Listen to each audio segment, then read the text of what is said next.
There has, however, been speculation that this report was going to reveal either that Russia had interfered in or sought to influence the referendum.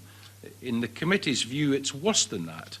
The report reveals that no one in government knew if Russia interfered in or sought to influence the referendum because they did not want to know. The UK government have actively avoided looking for evidence that Russia interfered. We were told that they hadn't seen any evidence, but that is meaningless if they hadn't looked for it.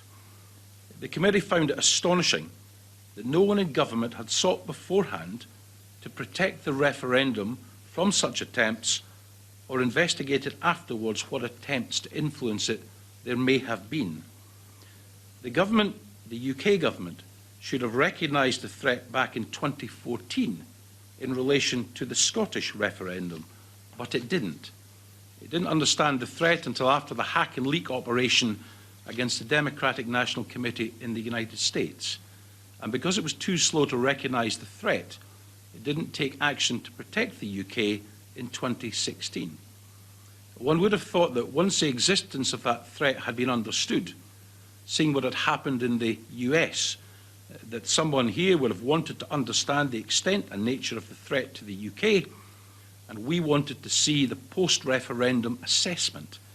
But there isn't one. There has been no assessment of Russian interference in the EU referendum, and this goes back to nobody wanting to touch this issue with a 10-foot pole. This is in stark contrast to the US response to reports of interference in the 2016 presidential elections. No matter how politically awkward or potentially embarrassing, there should have been an assessment of Russian interference in the EU referendum, and there must now be one. And the public must be told the results of that assessment.